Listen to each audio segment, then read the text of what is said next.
Hello, everyone. We're going to continue our Odyssey. See what I did there? Part 3 of Odysseus's travels. Talking about the Lotus Eaters. So the last time we left off in part 2, we had Odysseus telling all of the Phaeacian chiefs his story. The king and queen took him in, allowed him to rest, clean up, and then said, "Let's hear your story." So Odysseus tells them the tale. So on the way home from the Trojan War, his fleet was struck with a storm that raged for 9 days. So again, remember the gods of Mount Olympus were not happy with how the Greeks won the Trojan War. They thought they slaughtered them, and that was not what they were looking for. So he is one of the leaders of the Greeks. So Poseidon and Athena kind of decide, let's make it difficult for the Greeks. And in previous videos, we've talked about their story. So on the 10th day, they finally arrive on the island of the Lotus Eaters. Okay, so not too bad. But what's the problem? They were very kind people. They gave them lotus flowers to eat, that the men loved them so much that that's all they wanted to do, was to eat the flowers. Remember, they had been fighting the Trojan War for 10 years, and Odysseus wanted to get home, as did many of them. But this was obviously a narcotic, and once you started eating them, that's all you wanted to do. So Odysseus knew this was a problem. Remember, he has a couple of ships, not just one, and he literally had to drag those men to the ships and chain them to the masts to get them out of the harbor, and the men were crying when he did this.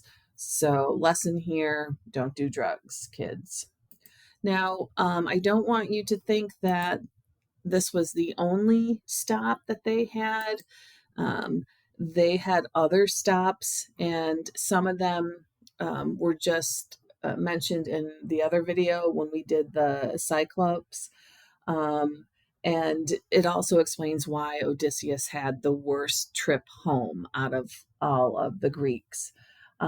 So if you remember earlier in Edith Hamilton's mythology, they were captive of Polyphemus or Polyphemus, however you want to pronounce it, giant Cyclops. They tricked him, and they were able to, and they blinded him.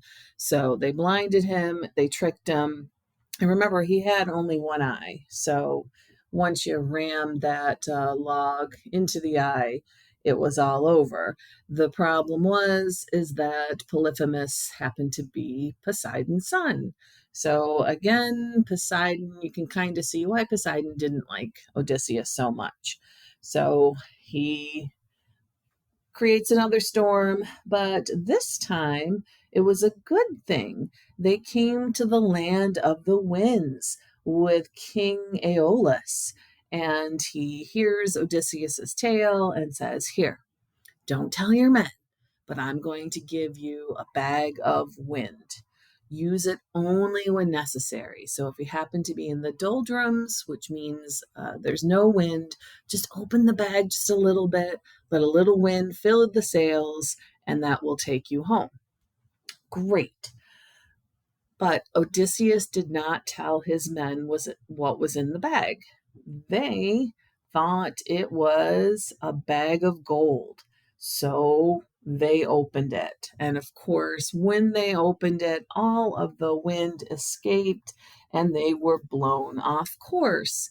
And this was not a good thing because they landed on the island of the Lestrygonians, and they are giant cannibals. So that did not end well. Fortunately for Odysseus, his ship had not made it into the harbor, saw what was happening, that his other ships were being attacked. So he was able to turn his ship around So he and the men on his ship escaped. So, yeah, not going well for Odysseus. So, in the next video, we will talk about how he landed on the island of Circe, a very powerful witch. So, that will happen in the next video. So, thank you for watching.